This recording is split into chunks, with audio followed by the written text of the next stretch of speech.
Hi guys, and welcome to Premier Prediction Week 4. We come back off the international break. England left it late, but we did get the win in the end. But now we're back down to the important stuff, which is the Premier League. And we start with a very tasty lunchtime kick-off tomorrow, which is Manchester United versus Manchester City. Now, out of the two, I think at the moment, I have to say that Manchester City do look the strongest at the moment. Yes, I think Man U obviously have been grinding out results, and which is obviously the most important thing, scoring goals and getting points. But so is Manchester City as well. And Manchester City, as I say, they've looked the stronger out of the two. If you was to ask me,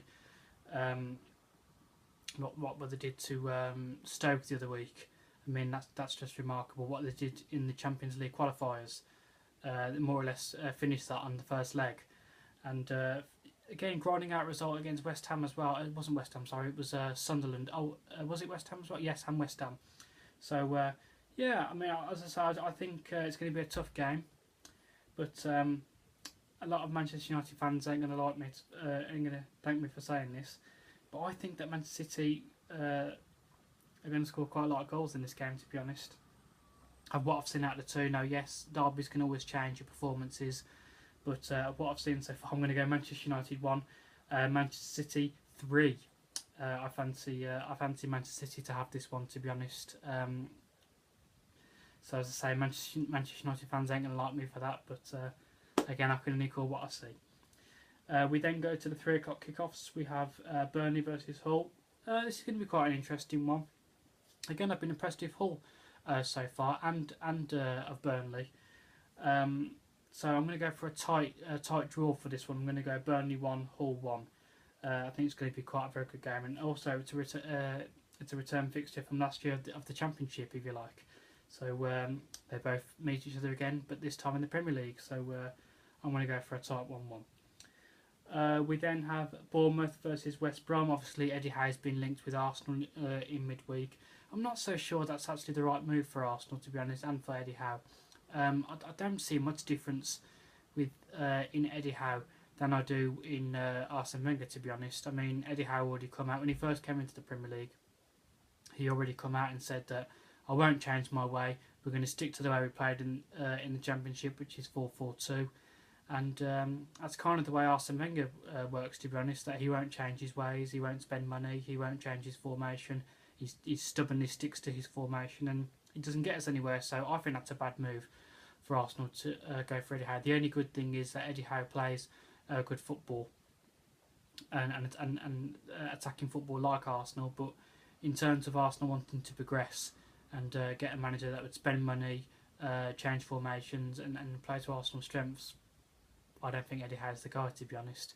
But we'll see how that one pans out. To be honest, a lot of Arsenal fans are sitting there saying that they think that Arsene Wenger will sign this 3-year contract at the end of the season anyway. So I don't even know what we're talking about getting a new manager, to be honest. But we'll see where we finish this season anyway, shall we? But going back to the game, Bournemouth versus West Brom. I fancy Bournemouth to win this one quite comfortably. I'm going to go Bournemouth 2, West Brom 0. Still think West Brom needs to do some work to get their season going.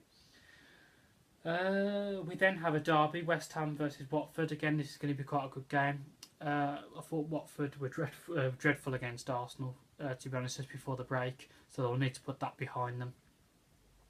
West Ham, they've got off to a good start, not done too bad, probably picked up from where they were last year, but I'm going to go for a tight draw again. I'm going to go West Ham 1, Watford 1. I do tend to go for a lot of draws when it comes to derbies, to be honest, although I didn't for the Manchester derby. So we then have Middlesbrough versus Crystal Palace. Again, been very impressed with Middlesbrough. They haven't been faced by the Premier League not once yet. I think they've lost a couple of games, but they've looked very promising every time I've watched them personally. But again, I fancy Palace to be a little bit too strong for them. I'm going to go Middlesbrough 1, Crystal Palace 2.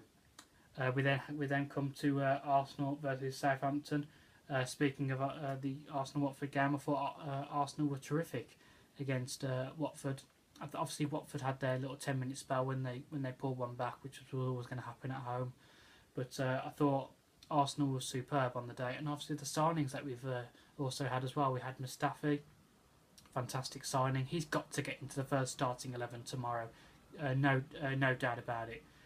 Again, I know people say that's a little bit disrespectful to Rob Holding, but when you've got someone like Mustafi in your team, you can't leave him out on the bench. I ask you the question now: if you had no disrespect to Danny Welbeck, but if you had Danny Welbeck that had been playing well and been scoring goals, but then you'd signed Luis Suarez or Lionel Messi, on deadline day, are you going to leave Lionel Messi or Lionel Suarez out of your team? I don't think so. So Lauren Koscielny has to play it, and so does Mustafi. So yeah, Rob Holding's done well, but Mustafi has to play. You don't spend that kind of money or bring that kind of talent in for him to sit on the bench. And also, I don't know a lot about this Lucas Perez guy. I don't know a lot about him.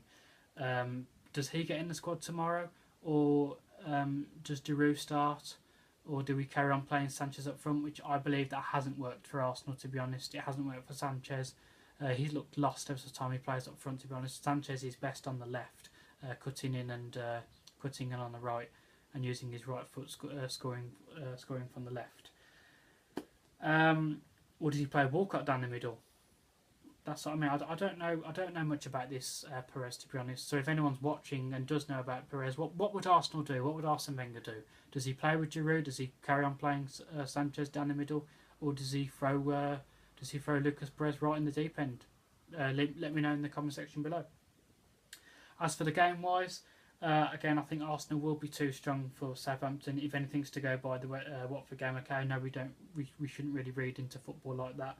But being at home, I'm going to go Arsenal 2, Southampton 1. And obviously, let's not forget, the last time Arsenal were at home, we lost 4-3 to Liverpool and were dreadful. So we need to give the fans something to cheer about at home and try and make up for that dreadful game against Liverpool, letting 4 goals in. We then have Stoke versus Spurs. Again, I think Spurs are going to be too strong for Stoke, to be honest. I'm going to go Stoke 0, Spurs 2. We then have quite an interesting game, the 5:30 kick-off, which is Liverpool versus Leicester. Leicester, not exactly the same team as they were last year. I do think that they're missing Kante in that midfield. We all thought that Liverpool were going to get off to a great start and were going to be a threat this year after they got off to a great start against Arsenal. Hasn't really seemed to go to plan at the moment.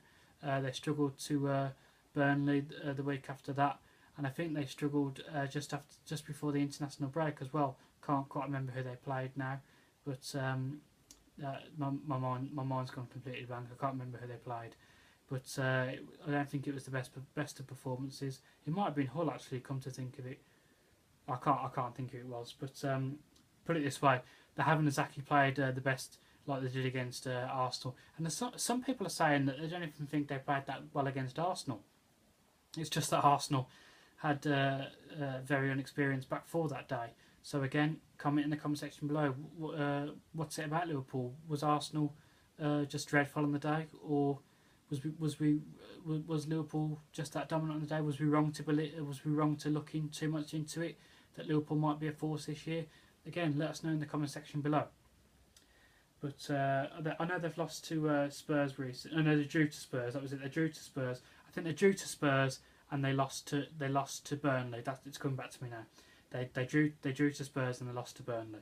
They played very well against Spurs, as I'm told. I didn't watch the game, but people tell me they played very well against Spurs. Very lucky not to win that game actually.